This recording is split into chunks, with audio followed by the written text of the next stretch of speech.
ay rated SPG. Striktong patnubay at gabay ng magulang ang kailangan. Maaaring may masiselang tema, lengguwahe, karahasan, sexual, horror o droga na hindi angkop sa mga bata. Ito ang istorya serye at ito ang mga kaganapang nangyayari sa nag-iisang teleserye ng bayan, ang FVG's Batang Quiapo. Bago natin pag-usapan ang mga kaganapan sa FVG's Batang Quiapo ay hinihingi ko po ang inyong suporta sa aking munting tahanan. Kung magustuhan nyo ang mga video na ito ay please huwag kalimutang mag-subscribe sa aking channel at i-click na rin ang notification bell para updated ka sa mga video ko. Ito ang istorya serye at ito ang mga kaganapang nangyayari sa nag-isang teleserye ng bayan, FVG's Batang Quiapo.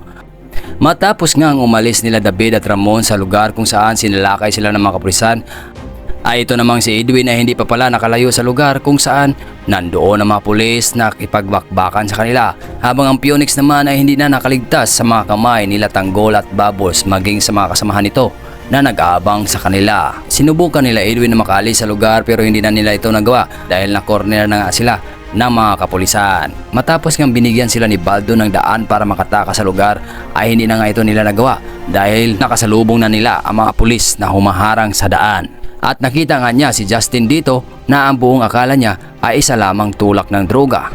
Kaya naman galit na galit itong si Edwin kay Justin at sinabi nito na traitor ka. Matapos nga magsalita itong si Edwin ay nagpaputok na nga ang mga kasama nito at ito nga ay natamaan itong si Baldo na agad namang sinundan ng iba pa niyang mga kasama. Sinabi ng mga kasamahan ni Edwin sa kanya na hindi na nila kaya at marami ng mga pulis na nakaabang sa kanila. Habang si Jacoby naman ay sinabihan itong si Edwin na kailangan nilang sumuko at kung hindi, mamamatay sila sa lugar. Napaisip nga itong si Edwin kung ano ang gagawin niya pero wala siyang magawa kundi ang magpaubaya na lang at susuko na lang kay Jacoby. Maaring ginawa nito ni Edwin ang pagsuko dahil alam niya na may magliligtas sa kanya sa kulungan kung sakaling mangyari ito.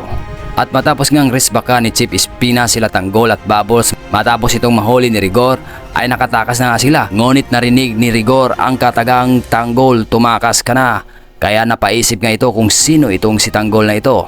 At dito na nga naghabulan na sila Tanggol at ang mga pulis na gustong hulihin sila. Nagpaikot-ikot na nga sila sa lugar hanggang makarating na nga sa may palengke hanggang sa may train station ng Maynila. Sa pamumuno ni Jacoby ay tumawag na nga ito ng raceback para mahuli na nga itong sila Tanggol. Bagamat nagkaharap na nga itong si Jacoby at Tanggol ay natamaan nga itong si Jacoby sa kanyang balikat kung kaya't hindi ito nakaalis sa lugar at sinubukan naman itong tulungan ng kasama ni Jacoby na isang pulis. Hanggang nakasiguro na nga sila Tanggol sa kanilang paglayo na wala nang sumusunod na mga pulis sa kanila. At dito na nga inaalala na ni Tanggol ang mga pasakit na naranasan niya sa kamay ni Chief Espinas sa bilangguan, maging sa babaeng nakilala niya sa bilangguan na siyang nagbibigay sa kanya ng lakas ng loob para gawin ang lahat ng mga inuutos ni Chief Espinas. Maaaring inaalala ito ni Tanggol dahil alam niya na palayo na sila sa lugar kung saan malapit sa gulo. At sa paglayo nila Tanggol sa lugar kung saan malapit sila sa gulo ay mapadpad nga itong sila Tanggol sa malayo at magkakaroon nga ng panibagong buhay.